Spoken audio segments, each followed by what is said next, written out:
exciting is when this balloon of yours goes up. Forces of anarchy, wreckers of law and order. See? Communists, Maoists, Trotskyists, Neo-Trotskyists, Crypto-Trotskyists, union leaders, communist union leaders. See?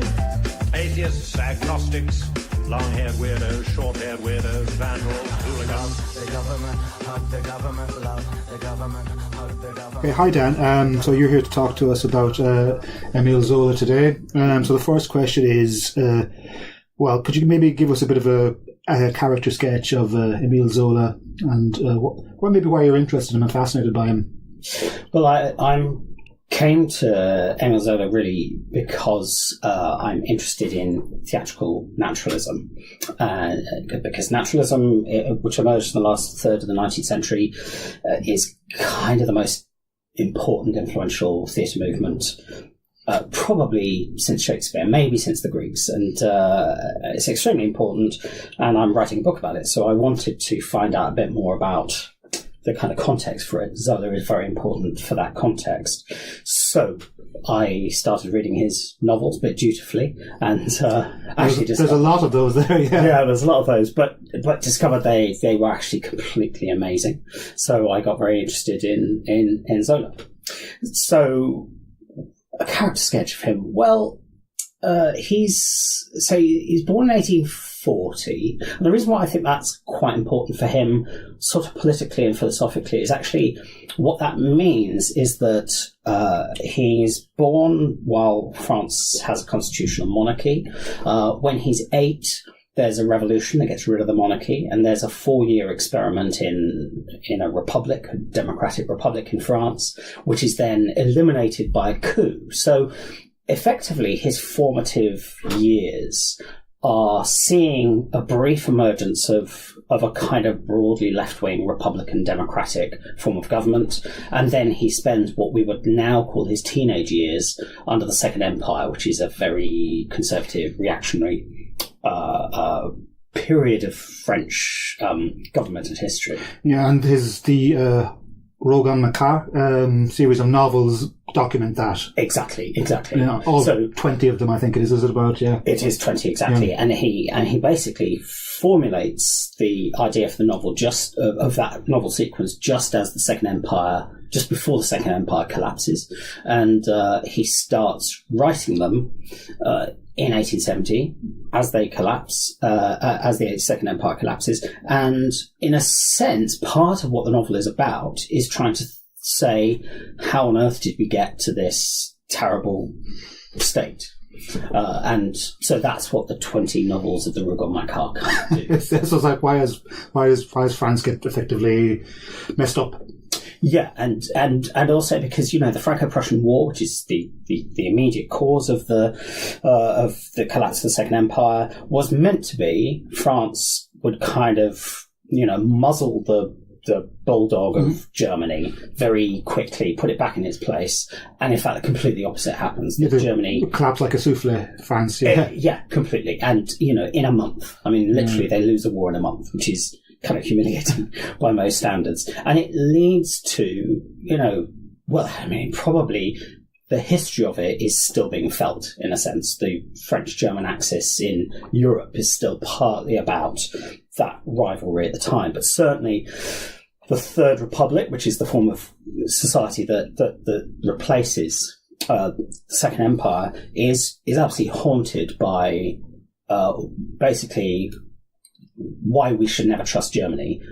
And not everybody thinks that, of course, but a lot of people are very suspicious and nervous about Germany, and also what was wrong in the French character that meant we could be kind of ridden over so quickly. And actually Zola is part of that as well. That's partly what the Rougon-Macquart are trying to investigate. Yeah, and he wrote the Rougon-Macquart cycle of novels.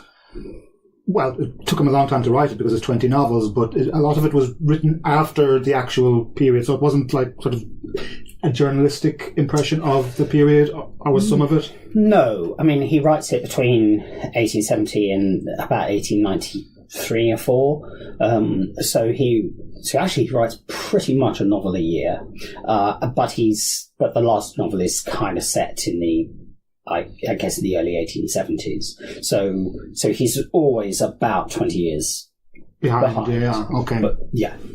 So so Zola is kind of fated as an exponent of naturalism, right? Which is one of your sort of specialties, Dan. I'm wondering, how would you even distinguish between sort of the novelistic and literary naturalism that Zola did, and say maybe theatrical naturalism? Because I know Zola, did theatre. But he was also, how would you say compared to, say, an Ibsen, was... Yes, so Zola's naturalist project is, I mean, the key thing to it, at least in the way he sets it out when he's at his most programmatic, which is in the sort of first 10 years of creating this stuff, is that naturalism is about using scientific methods to write novels.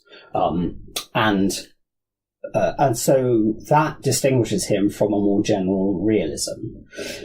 Because as he puts it in the experimental novel, which is his kind of most famous, most sort of, I guess, kind of philosophically developed essay about what naturalism is, he makes a very big distinction between observation and experiment. Because he basically sort of says, I mean, any fool can observe, but what you need to do is you draw a hypothesis from your observation, and then, like a scientist, under controlled conditions, you investigate that by conducting an experiment. And the experimental novel is a novel that is an experiment in itself. So, yeah, I mean, he says this in the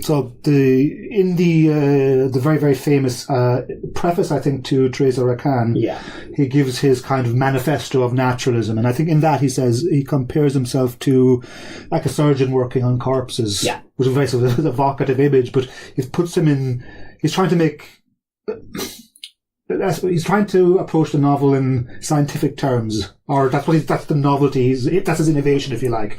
Yeah, that's right. And he's, part of his research as he's developing naturalism is he reads Claude Bernard's book, An Introduction to the Study of Experimental Medicine, which is a very strong defense of the idea that medicine should be a scientific practice and not kind of merely kind of trial and error observational practice by doctors saying, I've worked with my patients for 40 years, I know what's good for them. Claude Bernard is absolutely trying to say, no, what you should do is you should test all your observations, test your hypotheses, and come up with properly verified understanding of how medicine works. And Zola reads that. I think that book is published in 1865. Teresa Racan is only a year or two after that. So he's very quickly taking on those medical metaphors. Well, in fact, I don't think he'd call them metaphors. I think he literally says that a novel is an experiment, and it generates genuine scientific insights. That's quite the claim, that, isn't it? I mean, because I'm sure a scientist or even a philosopher of epistemology or an empiricist would say literature doesn't do that. Literature doesn't, is not. It doesn't do experiments. It doesn't come up with sort of replicable observations and things like that. But so I'm wondering, I guess, then is. Do you think he's a success in this sort of like synthesis of literature and science that he's trying to? Well, yeah. I mean, you're right. Of course, it's quite a claim, and it has been sort of it was rubbished as a claim at the time, and it's rubbished regularly ever since. And clearly, there are things about it that seem implausible. I mean, he has some defences of it. I mean, he does address some of the obvious objections to it. I mean, one obvious objection is, you're not experimenting on a thing in the real world. You're experimenting on things you've made up. Right. And, so that's obviously a problem. And he has a half of a defense of that by saying that when a scientist experiments, they are creating under artificial conditions something that doesn't happen naturally, but is now being produced, it's being induced in the laboratory. So he's kind of saying that. The thing that's complicated is that Zola is Zola is a systematic thinker in some ways, in that, well, as we've said, he writes 20 volumes of the Rougon-Macquart, and he's planned that almost from the beginning, that it's going to be 20. He thinks he wants it to cover every aspect of the Second Empire, from the mines to the laundries to the railways to the markets and so on. So on that level, he's very systematic, but he's also very unsystematic in that his reading is quite slapdash, we would probably say, as academics. He's not a very thorough reader. He's a little bit credulous, I think, about some of the things that he reads. So Claude Bernard is actually a really great source, but he reads some very peculiar people who have things that weren't even widely believed at the time. And then he also doesn't always completely systematically describe what his ideas are about. So he doesn't really say what he thinks the mechanisms are that means that a novel could generate those insights. I suppose there are two things I would say. I mean, one would be that he seems to have some sort of commitment to the idea that there must be kind of laws of thought that mean that as long as you are that people can spot when you're being accurate in a novel and you're being kind of logical and reasonable, and there's a sort of, he seems to think, he never actually says this, but he seems to think that a satisfying aesthetic structure in a novel is a recognition of a sort of logical structure in the world. And that's obviously an odd claim, but then I think of Aristotle, who says something a little bit like that. There's a point in the Poetics. Yeah, he says that the difference between tragedy and history is history tells you what did happen, and tragedy tells you what must happen. And by that, I think you don't need to make a huge claim about that, except that, when you or I watch a TV drama, and you go, oh, they'd never do that, you kind of lose your interest in it.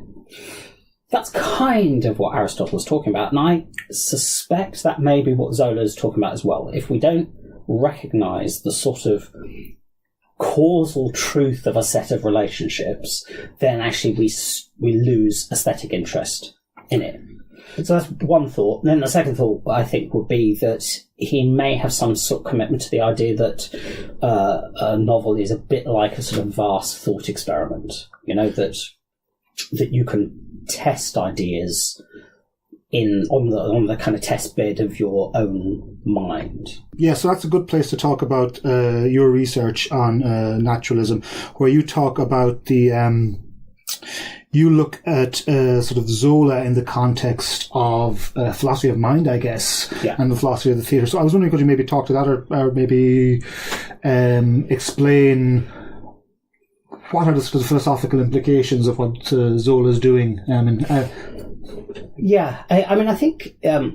I suppose I wrote an article about the sort of philosophy of mind that's at work in naturalism, and it's trying to take seriously what Zola says, because there tends to be a bit of a sense that people go, Zola was just sort of trying to make a name for himself and making big claims, but I suppose he seems to be trying to advance a kind of physicalist reduction, a kind of materialism that says that that we basically don't really need to look to mental processes to explain anything that happens, that everything can be reduced to, I suppose, to brain processes. The third person. Yes, yeah, exactly. Which is the currency of the novel, I guess, in a way, isn't it? That's right. And and so it's an attempt to kind of think through how plausible that is actually, how plausible Zola's description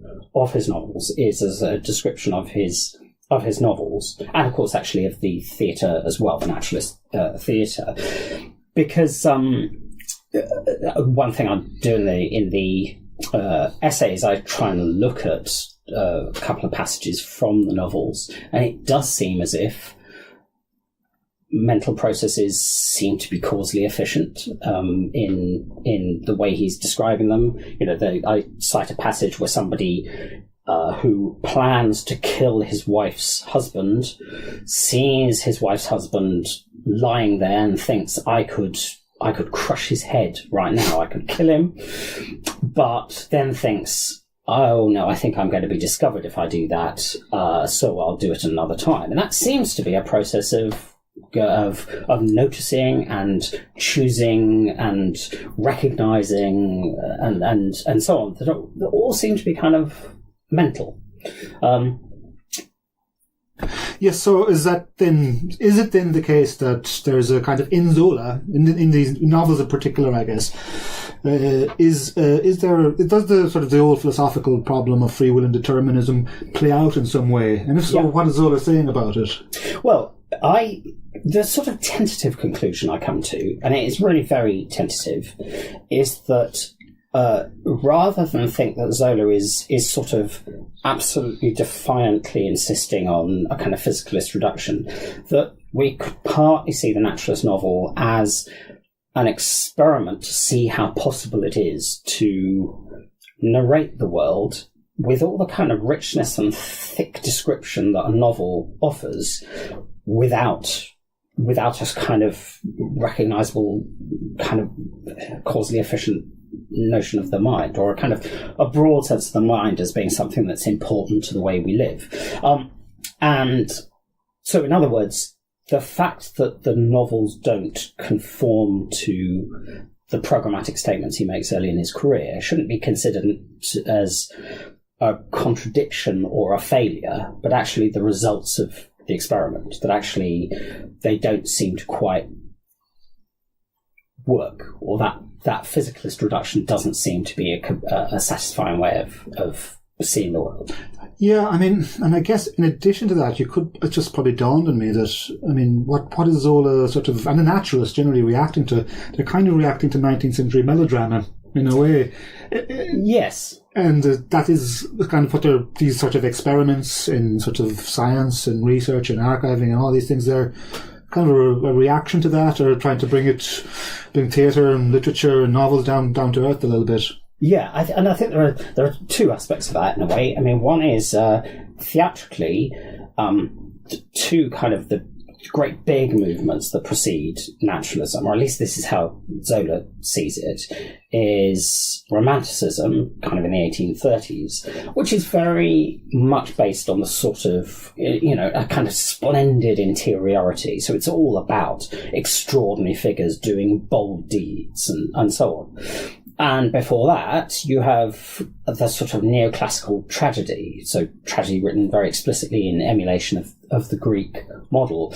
And again, I mean, obviously there's a whole kind of theology in there, but then it's very much locates action entirely in the individual. There's no particular sense in which these characters are products at all of their culture. They just act in the world and they're brought down by their own failures. So he's clearly trying on one level to say that actually is that's not how we see the world now. So surely we have to write plays and novels differently from the way we wrote them at the beginning of the 19th century or in the 18th century. So there's that. There's also, I think, he has a very clear sense that under the Second Empire, under kind of both the Napoleons, actually, there was a kind of notional support for science, but the kind of almost the official culture or the general culture tended towards a sort of a vaguely mystical, spiritual supernaturalism that was not kind of officially religious, but was generally assumed that there are great powers that we can't possibly understand. So Zola, growing up, as I say, to use the anachronistic term, a teenager in the in the 1860s, under that kind of thing, he sees science as being part of a kind of Republican democratic worldview. So, yeah, I mean, that's really interesting because in some way I guess one of the things that makes Zola distinctive is his, I don't know, is it this kind of straining to sort of unite those two traditions. And sometimes there's he's got the urge to be the detective, the materialist, the scientist, but on the other there's this sort of discourse on freedom and human suffering and all of these sort of traditional romantic things like. Yes, well, I think that is a huge issue for Zola because obviously you actually asked before about his determinism, and actually it's very hard to figure out exactly what he means by determinism because in the experimental novel he does make it very clear that he's not interested in any sort of non-material explanation for phenomena. Okay, so you've got that level of reduction, but there's one point where he tries to distinguish fatalism and determinism, and he's sort of. Could you maybe explain that, Dan? Sorry, just so for everybody else. Yeah. Well, I mean, he's trying to address the criticism that a deterministic view of the world basically means that everything is preordained, and so we've got no choice over what happens. And he doesn't like that idea, and he says that's fatalism, which is not determinism. And I have to say, I don't entirely understand his explanation, but he seems to be kind of saying that determinism is just saying this is the immediate condition that needs to be the case in order for something to take place, which seems to be saying I guess it's a necessary but not sufficient condition for any phenomenon. And that seems to be how he's describing determinism. But actually, then that leaves open the question: well, where else is the causal chain being activated? You know, does he actually think there's a free will? If he thinks there's a free will, where does he think that's located? Is that not part of a material context? Mm-hmm. So in other words, I think he thinks he needs a kind of compatibilism somewhere along the line, though he never, as far as I have found so far, he never quite recognises that problem. So you end up with this oscillation between, of course I believe in freedom, and I believe in fighting for justice and those sorts of things, but on the other hand I'm a strict determinist who believes that we have to understand the world as being a series of physical laws and cause and effect. So, yeah, I wonder, does that map onto the theme of hereditary inheritance in his novel? And because that seems to be a pressing concern for all of his characters, especially in the Rougon-Macquart cycle, because he's trying to sort of trace the hereditary effects of different classes, different social spheres, different types of market onto his characters. Yes, it really is. And he, at one point he literally produces the family tree and shows you how all the kind of genetic markers are. I mean, using a very rudimentary notion of how genetics works, but how they all flow down and why this character is behaving in this particular way and so on, because of their inheritance and the various temperamental aspects they've got from other members of the family. So that's very important. A couple of things worth saying about that. I mean, one is that this is also a period where sociology is, I think, is quite widely seen as a candidate for being a science, just in the same way as physics. So, I think Auguste Comte refers to what his theory is as social physics. So when he says that it's a kind of social and biological history of a family, I think he means that both of those processes are being captured. So it's not just heredity. The other thing that's complicated about that is that he's read, there's one, I forget the name of the book, but there's a scientist called Prosper Lucas who wrote a book in the mid-19th century. It was quite a big deal then, not much read now, and big influence on Darwin, apparently. And Prosper Lucas, one of the things he has is he thinks there is always a map there is a balance in any kind of hereditarian relationship between innateness and heredity, by which he means there are things that you have in your personality that are passed from your parents, and there are things that are just you. So some kind of sort of nature via nurture argument, I think. I think not, because the nature thing would be the heredity, but I think the innatity, the innateness is also, it's what you're born with, but you're just born with it, and it seems to come from nowhere.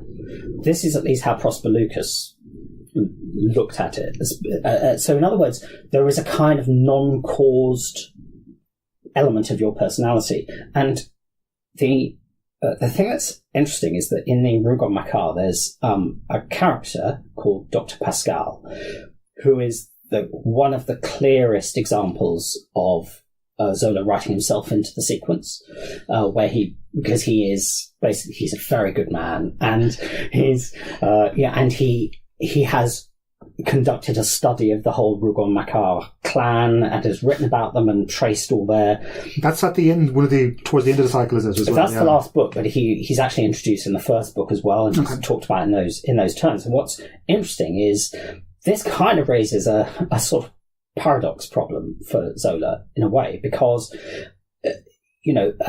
if he believes that all these people are products of the family tree, then Dr. Pascal's attitudes and behaviour are just as much a product as anything else, which kind of means Zola is not a scientist in the sense of someone who's standing back. He's completely part of the story. So he has these quite weird passages which clearly derive from his reading of Prosper Lucas, where he says, the amazing thing about Dr. Pascal is he was one of those freaks of nature that bears no relation to the family that they're part of. And you go, well, you can see he's trying to resolve that puzzle by using a kind of loophole he thinks he's found in Prosper Lucas. Yeah, so I mean, I think one of the in terms of sort of the character driving in that, I'm wondering in terms of hereditary, and in addition to what you've just said there, do you think, or is it the case that people like Darwin is in the background? Do you think people like, say, Spencer are in the background, and these sort of new evolutionary ideas, are they out? Yes and no, I think, with Darwin. There's a really interesting... Zola shows a bit of interest in Darwin, but actually quite late. And I think there's a kind of historical reason for that. That France generally had a slightly kind of chauvinist attitude towards Darwin, because they had their own man, Lamarck, from the beginning of the 19th century, who had his own theory of evolution, which kind of answered a lot of the things that Darwin tried to explain. And so for that reason, they were quite slow to take on Darwin. Plus, he was also weirdly translated by this strange woman who tried to convert a lot of his insights into Lamarckian insights. And as I understand it, and I'm not a great expert in this, but as I understand it, whereas Darwin says that evolutionary variation happens when you get a whole load of genetic variants in one place, the one being in the creature in the pack who has got the genetic makeup that is best suited to the environment is more likely to be able to reproduce, and that's how you start to get the adaptation to the fittest. Whereas Lamarck seems to think it happens kind of in an individual being's lifetime. So a giraffe stretches their neck to get to the highest branches and then passes that stretched neck on to their offspring. And of course we know that doesn't actually happen. So Lamarck has basically been disproved, but it takes France quite a long time to disprove that. When Darwin starts really entering the public discourse in France, it is through people like Spencer, and it's through the idea of social Darwinism, and social Darwinism and le struggle for life, as they would call it, and they talk about the struggle for liefers. It's basically becomes a kind of insult in the last kind of 20 years of the 19th century, and you get people who write plays about it and this sort of thing. So Darwin doesn't really end up being a completely decisive figure for Zola. I think when he writes Le Debacle, which is his book about the Franco-Prussian War, in his notes he says a bit about how this is going to be a great example of a struggle for life between two different, not quite races, but but between the French and the Germans, and he kind of works that out a bit in the way the novel is written, but he never mentions Darwin in the book at all. Yeah. Do you think vitalism, the philosophy of vitalism, plays a part in then? Because I mean, with sort of figures in the 18th century in vitalism, you get people like Ravissant, Mander-Baron, and ultimately Bergson towards the end, who's also offering this alternative theory of sort of evolution, or creative evolution, as he calls it. Although I think in the experimental novel, Zola does sort of repudiate vitalism, this idea that there's this magical creative force alongside inorganic law. Yeah, he does. I mean, he is the experimental novel is entirely. He's read Claude Bernard. He's written out his favourite quotes, and he turns them into an essay. And part of that is Claude Bernard says that vitalism is superstition and leads you to ignorance and unintentional quackery. He says, and Zola takes that on. But it is kind of interesting because, and I listened to your podcast about this. Oh, with Mark Sinclair, yeah. That's right. And it's sort of, as I was listening to that, I was thinking, well, actually, in a funny way, vitalism might have played a kind of compatibilist role for him between kind of materialism and animism, or something of that kind. But you said you thought about Germinal, I think. Yeah, Germinal. I mean, that's just some observations. I mean, there's there's Germinal is famous for these sort of wonderful crowd scenes, and the thing is that the mine in Germinal, in sort of northern France, where Etienne Lantier is sort of struggling for life, has its own character. Yes. Also, one other place is in the La Bête Humaine. You have the train has got this animating force where all the things come together, all the mechanical parts to create something else, which is a type of a vitalism, but it's not something I think he would be that comfortable with, perhaps. No, I mean, I think it's very interesting because certainly as a novelist, there are lots of examples of that where he, as it were, sort of animates or humanizes. The mine is a great example. The train in Bethune is a great one. The market in the belly of Paris is another good example where these things are sort of treated as these vast kind of monsters in a way. But let me. I've got Germinal here. The thing I was thinking, excellent. Because the thing I was thinking of when you talked about that is actually the very end. Because the very end of Germinal is really famous, and it's all right. I'll just read. Please, read this. Excellent. Yeah, I should say this is Roger Pearson's translation for Penguin Classics. He says, "This is just a paragraph. The risen April sun now shone from the sky in all its glory, warming the parturient earth. Life was springing from her fertile bosom, with buds bursting into verdant leaf, and the fields aquiver with the thrust of new grass. Seeds were swelling and stretching, cracking the plain open in their quest for warmth and light. Sap was brimming in an urgent whisper. Shoots were sprouting with the sound of a kiss. And still, again and again, even more distinctly than before, as if they'd been working their way closer to the surface, the comrades tapped and tapped. Beneath the blazing rays of the sun, on this morning when the world seemed young, such was the stirring which the land carried in its womb. New men were starting into life, a black army of vengeance, slowly germinating in the furrows, growing for the harvests of the century to come, and soon this germination would tear the earth apart." Wow, it's wonderful. It's just so great. But it's also that there is that sense in which there is a uniting of the natural world, the industrial world, and the human world in a sort of. But I think for him, it's always that sense that progress is the thing he's humanizing, or that he's giving a sort of living quality. Yeah, I mean, that's when you read that, I was just thinking that sounds very vitalistic. I mean, the force of life is running through that, Yeah, I wonder whether and I really am just speculating now, whether there's a sort of more of a kind of Hegelian thing going on, because actually, well, that would unite freedom, necessity. Well, that's because I think we're going to talk about Jacques, but one of the phrases that runs through all of the articles he writes about the Dreyfus affair is the truth is on the march, and it's sort of unstoppable. And again, that's sort of, I think it's a rhetorical trick, but he actually does seem to be committed to that idea that lies are contingent, but truth has a kind of necessity to it and an inevitability to it. And I wonder whether that's actually what's going on at the end of Germinal, in the sense that he's kind of saying, that basically the working people are going to get their freedom or their recognition or whatever it is. He's not really a revolutionary, but they are going to,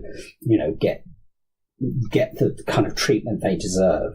And then also, to some extent, the mine is a kind of image of capitalism as a sort of voracious process of development. The train is very clearly about this sort of blind, furious progress. So I wonder whether it's less vitalism and more his sense of a kind of historical inevitability.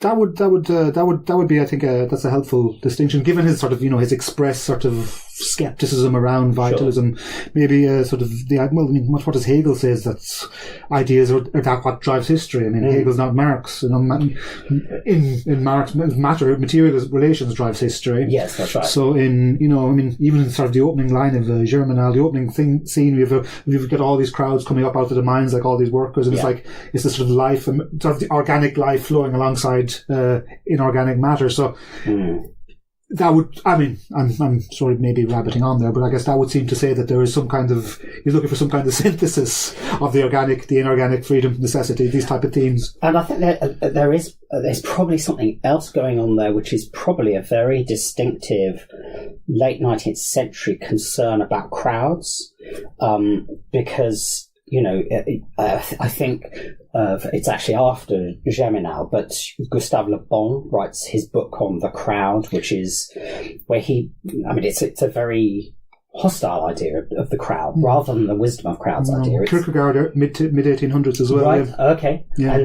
But what Le Bon is doing is kind of saying that crowds take on a collective personality that is separate from any individual. So it's not even that sort of Weberian idea of a charismatic leader that can do great things to crowds. It's kind of that actually crowds become this sort of he says that they become these kind of environments in which terrible ideas can quickly pass around between people. I think of Twitter when I read that. But there's that sort of sense. I think there was definitely around at the time that there is something in the growth of the metropolis in the 19th century, where for the first time you actually see vast numbers of people in relatively small spaces. So very unlike lots of people working on a farm, but you see sort of a huge bustling crowd in an industrial centre, and this is a very, very new phenomenon. Baudelaire writes about that as well. Yeah, so there must be some kind of anxieties generating along with that, because in, say, something like the Ladies' Paradise, some of the things that he's doing is talking about all these sort of people, using the trains to come into Paris, and it's kind of a new economy. It's got a nighttime economy. All these things are starting to happen. But with sort of electrification and whatnot. And in fact, the Ladies' Paradise has 3 of its chapters are 3 openings of sales, I think, and there are these extraordinary descriptions of the crowds swarming into the Ladies' Paradise, the great big supermarket malls, and in fact, I'm sure it's in that where there's a bit where somebody loses their footing, but they're just carried on by the crush of the crowd. And there's an image there of a sort of historical forces, even though your human agency disappears, but you're still carried forward by the collective experience.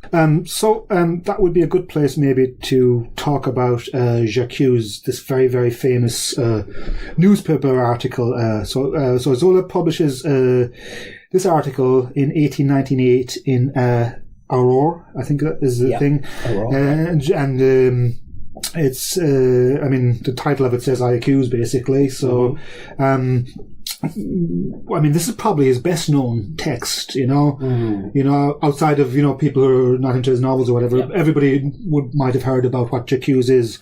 It's probably got a claim to be the most famous piece of journalism ever written. Right, It might be. It's right up there. Yeah. But, which, where does it, do you think it fits in the, what Zola's been, doing for all these years, or is it a culmination of it? This very, very overt polemic, this sort of really strong declarative political statement? Well, he was a journalist before he was a novelist, and he kind of first made his name really as it's totally fine. He kind of made his name really writing about Manet.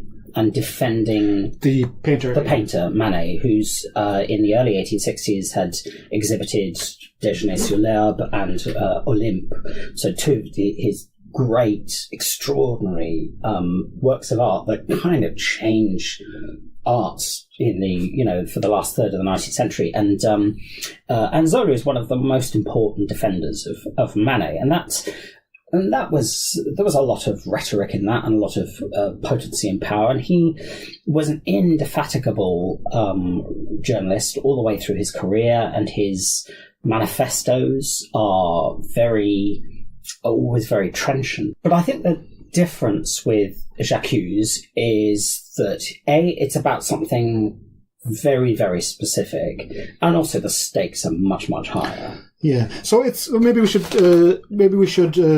just explain the background. Explain the background of it, because it's quite important. 1890, it's a 120-year anniversary, I think. Yeah, and it is to do with the Dreyfus affair. So maybe you could jump off there. Yeah, so in 1894, a maid cleaning up in the German embassy finds this note, the bordereau as it's called, a note which is in a wastepaper basket, and it's clearly... Well, that's so 19th century melodrama, isn't it? So brilliant, isn't it? Actually, and that's really interesting, because Zola is always criticising the versions of the story that make it sound like melodrama. Anyway, I might get back to that. But she finds this discarded note in a wastepaper basket in the German embassy, which is clearly from a member of the French army promising to sell military secrets to the Germans. And she hands it to French intelligence, and they conduct a brief investigation. They alight upon a young captain, Alfred Dreyfus, and who is Jewish. Or of Jewish extraction. Is Jewish. Jewish. In fact, there are two things about him that I wouldn't say they kind of go straight to him because of that, but that make him seem suitable as somebody who might be guilty. The first one is that he's Jewish, and I'll say a bit in a minute about anti-Semitism at the time, but also his family was from Alsace, and Alsace is on the border with France and Germany, and in fact was seized by the Germans during the Franco-Prussian War. So there is that sense that he is... it's not clear where his loyalties might lie. I mean, Alsace and Lorraine have always been contested. Yeah, that's right. And right the way for the next sort of 70 years, they're kind of flipping back and forth. So there's a question about his loyalties because there's this sort of Germanic part of his ancestry. And then, yes, because he's Jewish. And over the previous 10 years in France, there had been a kind of really unremitting campaign of anti-Semitic propaganda. A principal figure in this is a man called Edouard Drummond, who writes a book called La France Juive, Jewish France, in 1886, I think, which is this massive 2-volume tirade about the Jews, and it repeats all of the kind of classic anti-Semitic tropes that they're killed Christ, and that they're part of international capitalism. Absolutely, the bankers and the super wealth, and also so all these sort of classic anti-Semitic tropes. That's right, and also with that very late 19th century scientific racism in there as well. The idea that the Semitic race is different from the European race, and it has certain kinds of unpleasant characteristic genetic things, so you can't get rid of them. That mean they should not be coexisting with Europeans. Anyway, so but this is a huge bestseller. It goes through 50 reprints in the first couple of years, and it sells, I think, like 1 million or something like that copies. He then sets up the League of Anti-Semites, I think, and he sets up a newspaper. Oh, straight up, the League of Anti-Semites. There's nothing hidden about what he's doing. And he sets up a magazine called La Libre Parole. It's a newspaper in 1892, which is avowedly anti-Semitic. But there are other anti-Semitic newspapers, L'Anti-Juif and La Croix, which is a Catholic newspaper, which is very clearly anti-Semitic. Yeah. That does, sorry to cut across you, Dan, no, that does say, though, that anti-Semitism was seen as palatable, was seen as legitimate in the eyes of those who were perpetrating it. That it was, you could have newspapers that are openly anti-Semitic, you could have groups that are openly anti-Semitic. I guess there was a sort of it was in sort of monarchist sentiment at the time in France. It was in Christian sentiment at the time in France. That it was normalized, I guess. I wouldn't quite go that far, just because actually I think the rhetoric of people like Drummond is actually that we're daring to say the things that the liberal elites don't want, think are not acceptable. Which sounds familiar. It does, really familiar. But even the title of his newspaper, La Libre Parole, free speech, is making a claim that we should not be stopped from saying things like this. So I actually don't think those sentiments were sort of respectable polite society sentiments, but certainly they tapped into a lot of kind of latent anti-Semitism that was around in French culture, and there was a series of things, events that journalists like Drummond and others exploited. The Panama crisis. I meant to ask: is there the Panama Canal? The second version of the Panama Canal is rumbling on in the background, and all the sort of nefarious affairs. There's a big scandal that emerges in the early 1890s about how contracts are awarded and so on, and there are bankers involved in that. Of course, there are. It's a big investment scheme. And some of those bankers are Jewish, and journalists like Drummond make a huge play of that.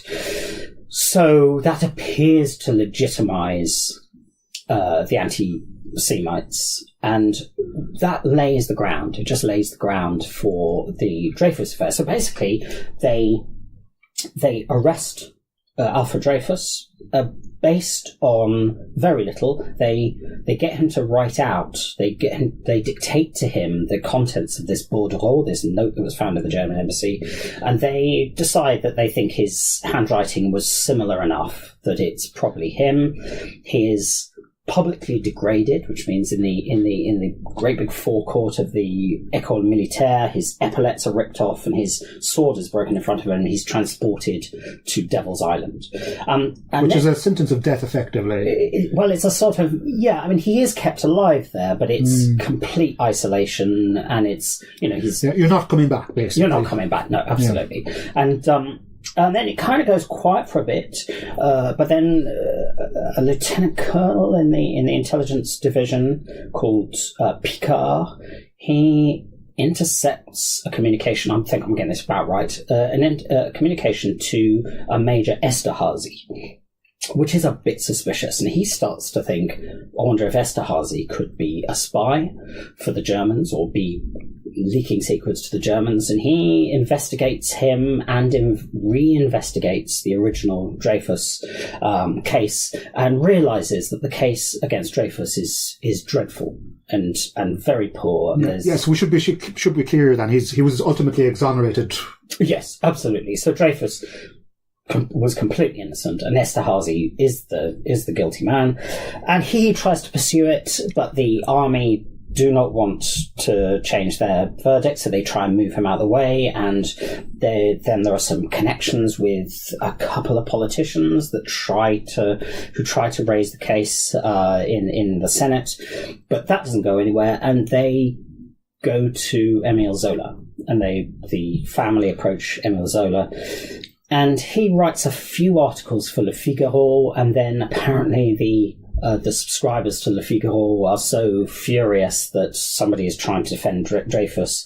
He's politely asked not to write anymore for Le Figaro. So this leads to Lahore, where Georges Clemenceau, who's another kind of radical politician who would eventually kind of run France, he set up this newspaper in 1897, and on the 13th of January 1898, they run on the front page. Yes, it's a splash. It's a splash, and in fact, Clemenceau decides to call it J'accuse. So it comes from Clemenceau, not Zola, the title. Yeah. Yeah, I mean, the very end of the article is a series of paragraphs beginning J'accuse blah blah blah for this and J'accuse blah blah blah for that. But he pulls that out and makes that the title, and they print up 300,000 copies of it, and they hire lots of extra kind of newsboys to run through the streets selling these copies, and it does completely change. It changes everything, really.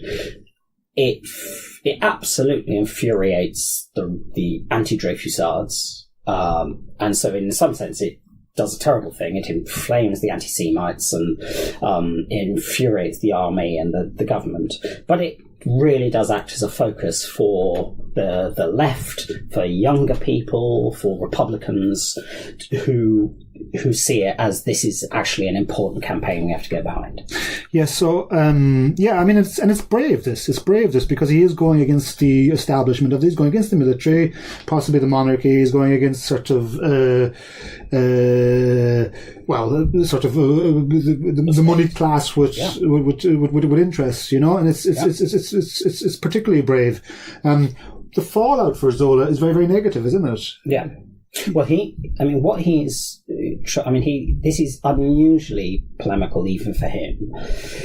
And he names people, he names specific generals in the French army, and he itemizes pretty accurately. I mean, actually amazingly accurately, given the state. He got it right. There are bits he gets wrong, but mostly he's got the right. The facts are in place. He's got the facts in place. The thing was that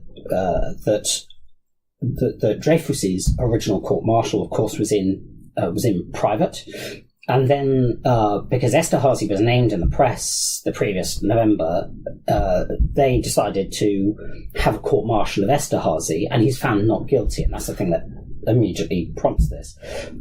That was also in private. So what Zola says, and he says it in the article, is, I know I'm taking a risk. I dare you to sue me for libel, because he wants a civilian court, a public court, where all the facts can come out. And if the facts come out, it will affect the Dreyfus case also. Yeah, and presumably the army is going to have to release what evidence they have, and it'll be revealed as being very, very insubstantial. Doesn't work because he is sued for libel, and in the trial, I think the army's line is, we can't release all the evidence we have because it's for reasons of national security, and they address the jury and say, if you have a choice between the honour of France and its army or this pornographic novelist, and so he's found guilty. And then there's a miscarriage, or the thing kind of is changed on appeal, but he's found guilty again, and so he flees to England. Yeah. And so, do you think there's a sort of an enduring relevance to J'accuse? Do you think it still has? Do you think it still has purchase for us today?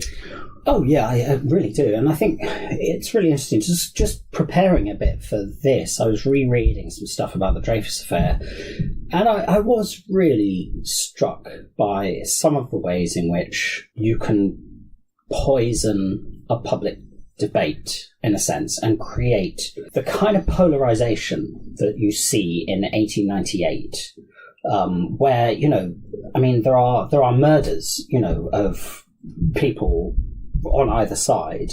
Well, in fact, no, it's usually Dreyfusards being murdered or attacked or hurt by anti-Dreyfusards, because it does feel like this is not...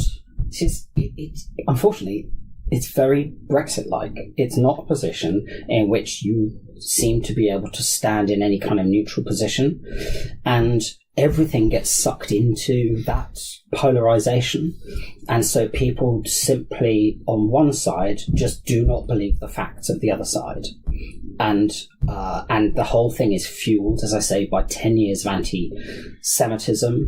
Nationalism and... You know, I would say in very similar ways that you kind of feel the all maybe 20 years of anti-immigrant, you know, rhetoric in the press has poisoned the Brexit debate. So I think the difference... There are parallels, you see, yeah? I think there are parallels, yeah, and I'm not one for trying to say that these things are exactly the same across 120 years of history, but certainly I think there are lessons there about how things can get really, really bad. And the big difference, I think, is that, in a sense, what Zola did is the sort of thing it'd be very hard to imagine anybody being able to do now in quite the same way. I was wondering about that. Who would be today's Zola, you know? Yeah, well, I don't know. Yeah. I mean, maybe there is somebody, but I can't think of who would... I mean, the thing is, if you get 300,000 copies of this newspaper, first of all, what newspaper would sell 300,000 copies? Well, yeah, and also would have that kind of reach, you know, because actually that's 300,000 copies, probably each one seen by 3 or 4 people. Probably by the end of the 13th of January 1898, most people in Paris knew what Zola had done.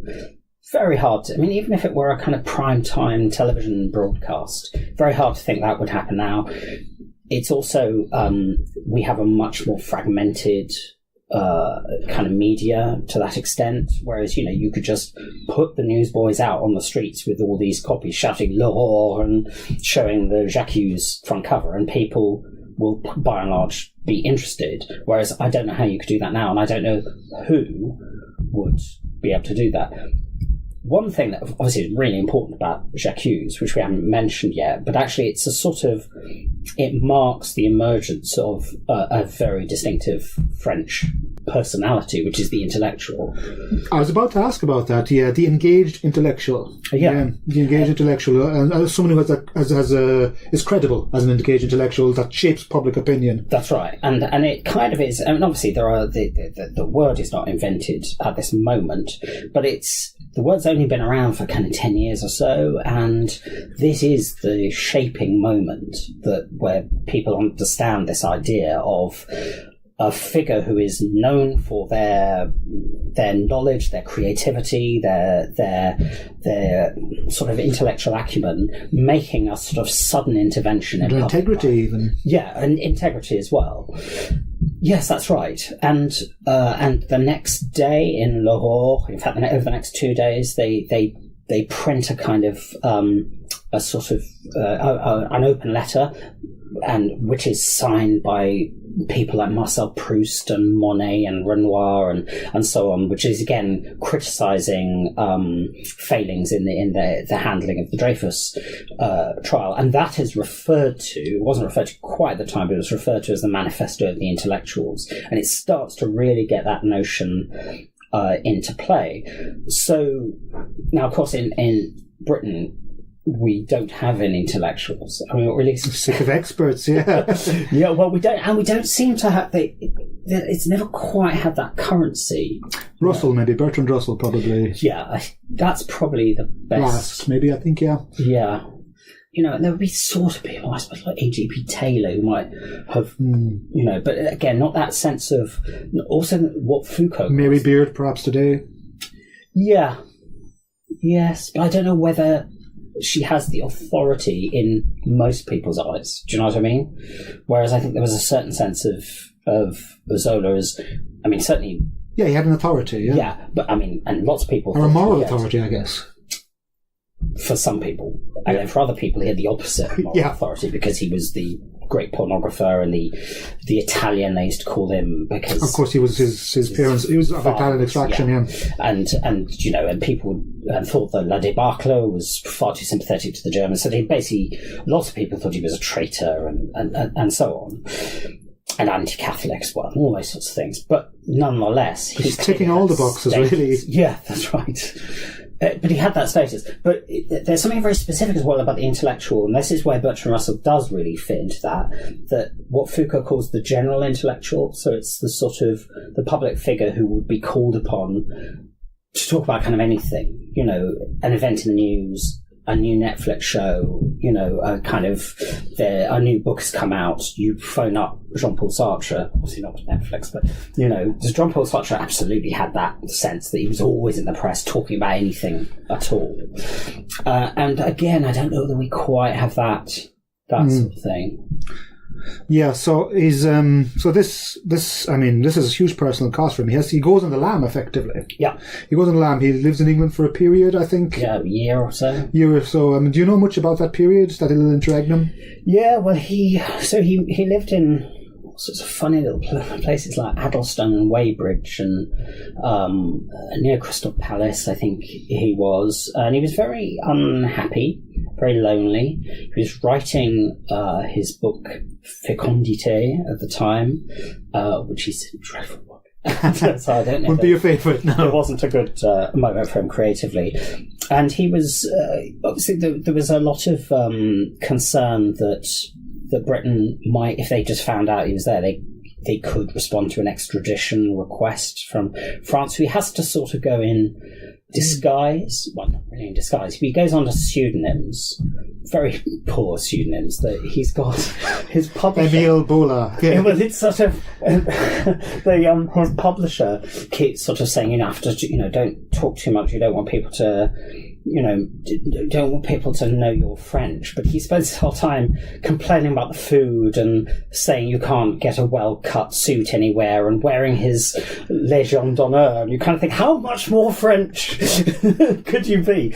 But one thing that's really interesting is he was a kind of amateur photographer, and this was one of the periods where one of the things he did was he took lots of photographs of this sort of area around sort of southwest of London, I guess it is, and they've been published as well, which is a kind of sweet thing. And then he comes back when the retrial of Dreyfus is announced, and technically he's supposed to be tried again, but they keep postponing it until Dreyfus is pardoned. In fact, it may even be when Dreyfus is found not guilty that they drop the case against him. But then, of course, he is possibly murdered by anti-Dreyfusards. Yes, so this is the sort of the in game, I guess, for Zola. He's there's I guess a lot of ambiguity about the circumstances of his death. It was something to do with carbon monoxide poisoning. Yeah, his chimney is blocked at the top. It's kind of capped off, and so basically the smoke enters the room, and he dies of carbon monoxide poisoning. And the evidence for him being murdered is pretty weak. Somebody in the early 50s recalls somebody in the 20s on the deathbed claiming to have killed Zola. But on the other hand, the kind of the scale of the polarization and the scale of the feelings at the time, you wouldn't be surprised. It wouldn't. It's certainly not impossible to imagine. Yeah. So then, to bring things to sort of conclusion. I mean, I think what I want to ask about is sort of the sort of enduring relevance of Zola, but maybe just sort of Zola's brand of literature, his naturalism, or even naturalism generally. I mean, where is naturalism today? I mean, is it now something that is just a period piece, or has it been overtaken by events? I mean, even in the early 20th century, we have sort of the modernist rejection of naturalism. But I mean, you're still you're a scholar of Zola, but you're also a fan of Zola. Yeah, I mean, I am. in the way that I'm a fan of Chekhov. I don't necessarily think you should write plays like Chekhov now. I think I'd say a couple of things. I mean, one, when you talk about the modernist rejection of naturalism, in some ways, I think naturalism is the beginning of modernism.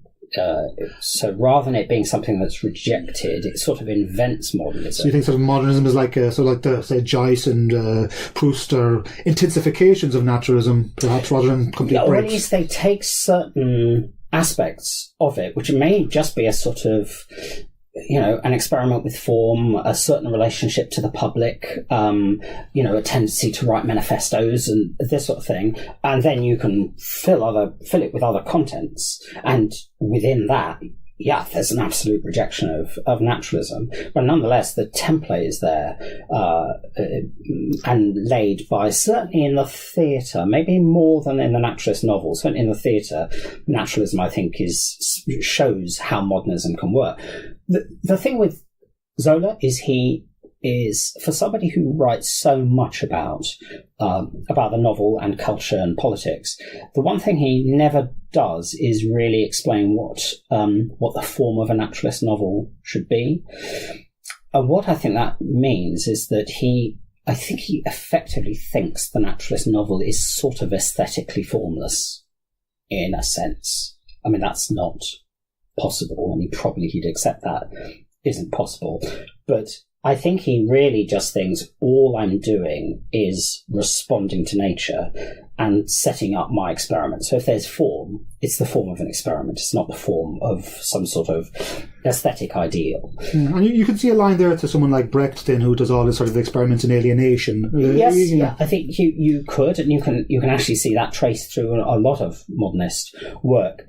But what I do think that means is that even though he saw his novels as being not sort of operating to a kind of formal template, we could probably look at them and go, actually, you know what? There are these motifs and stylistic tics that you have that run through a lot of his novels.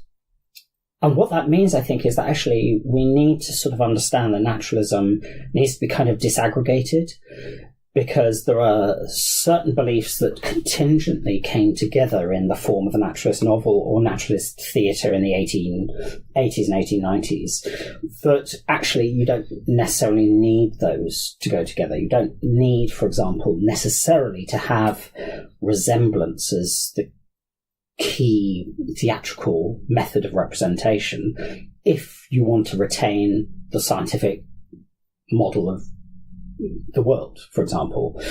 And I think what you find certainly in theatre is there are lots of fragments of the naturalist project in a huge range of different theatrical styles, each of which would say they were rejecting naturalism. So to that extent, I think naturalism is kind of still with us and very important in, a belief that you should be representing the world, that you should investigate fearlessly the taboos of the world, that you should intervene in the world somehow to make it better, that you might well be informed by science. There's a lot of theatre and a lot of fiction around like that at the moment. And I think all of those thoughts separated out, you find in a massive range of non-conventionally naturalistic work. Yeah, I'm wondering, like, do you see examples of naturalism where it has currency today? I mean, the one thing that springs to mind, I think, to me, might be something like, off the top of my head, The Wire, which is very much in the tradition of the sort of the political novel. I mean, I think the creator of The Wire is David Simon. He very much sees it as a sort of a novel in televisual form, I think, Yeah. Well, I mean, the other thing is that, there's a kind of, there's a coincidence of historical timing, which is, that naturalist theatre basically properly works out how it can function in the late 1880s. Stanislavski starts to generate his approach to acting in the 1890s. So this is the sort of protogenitor of the method form. That's right. And then the 1890s is also the period where cinema basically comes into its own. And cinema kind of as you know, by the 1920s, 1930s, has begun to take on a lot of naturalism, certainly in terms of acting, but actually in terms of narrative construction and so on. And then television gets invented in the sort of 1930s, and that takes on a lot of film language. So actually, you end naturalism, which starts as this really kind of niche art theatre movement on the suburbs of Paris in 1887, ends up kind of dominating certainly Britain and America in terms of its television. And actually, I think you're absolutely right. Things like The Wire completely have that kind of 19th century novel, that sense of the sprawl of it. The totality of society. Yeah, exactly. And also quite rigorously working through a social problem to investigate how it can be, what the ramifications of it, almost what the logical consequences of a set of actions might be. So you think that, can you say that? I don't know, does naturalism have a future, do you think? Well, yeah. I think, as I say, in this disaggregated form, it does seem to... And that's partly perhaps because we're still in the world that was invented in the end of the 19th century. And so it still responds somehow to the way we are. Come on, Jimmy. Who are you going to fight against when this balloon of yours goes up? Thank you for listening to The Well. Our theme tune is Love the Government by Il Papa Giraffe and is licensed under Creative Commons. You can follow us on iTunes or your preferred podcast app. Trotskyists, union leaders, communist union leaders. See? Atheists, agnostics, long-haired weirdos, short-haired weirdos, vandals, hooligans. The government, hug the government, love the government, hug the government, love the government, hug the government.